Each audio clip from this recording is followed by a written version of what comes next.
Statistics South Africa will later this morning release the latest unemployment figures for the final 3 months of last year. Around 16.9 million people of working age are without jobs as we speak. We've seen the reality on the ground, long queues of hopeful job seekers lining up for just a handful of vacancies.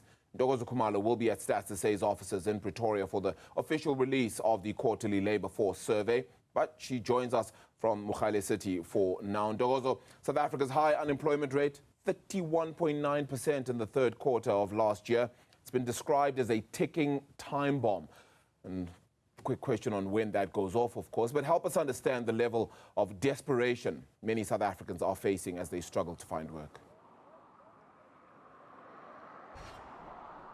Good morning, Arabile. Well, we didn't quite make it to Mogale City. We are in Krugersdorp on Deckers Road, where we came across a whole lot of people that are lining up here for a handful of jobs, as you just said, at this security company here. As I understand it, it's been open for just a few years, and they put out posts for some jobs.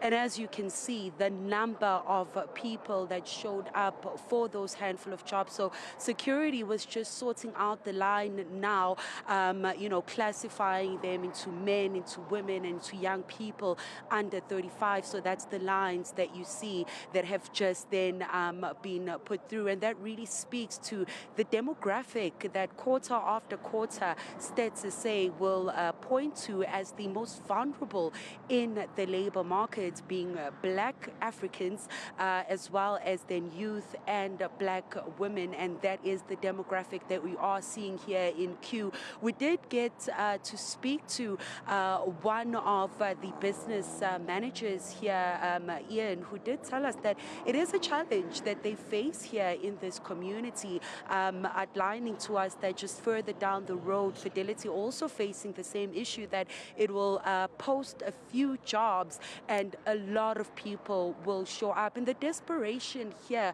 Arabile, is people really using the last money that they have at their chance to get employment. There are some ladies who are just being organized over there that we were hoping to speak to, who told us that they've taken 2 taxis to be able to get here, using the very last of the money that they receive in the form of a social grant, because even that is no longer enough to take care of their families with the rising cost of living. So they too being desperate to find any form of work that would be able to help them take care of their families, Arabile. So that is the state of desperation that really we are seeing across the nation, and it is the similar pressure points that are found here. Some of the women that we spoke to saying while they want to give up because they are running out of funds, they can't afford to do so, as they still have children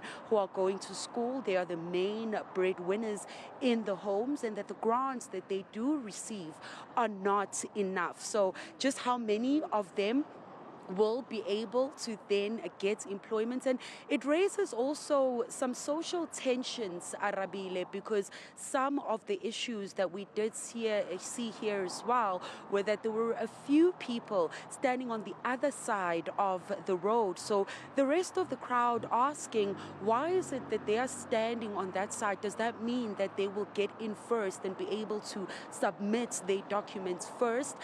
Did they have to pay anything to get that preferential treatment? So it starts to bring in those feelings of distrust amongst the people who are looking for jobs, and really overwhelming even their employers who are putting out those posts. So when we look at the ground, really to understand what those numbers mean, some of these young men hoping to get a better chance because they have graduated from university or from Technicon, while others are saying, I should get that opportunity because I am a mother who hasn't worked in 3-4 years. So everyone in this line, Arabile, really having their different reasons on why they are desperate for this work, Arabile. But of course, we'll hear what the latest numbers point to later on.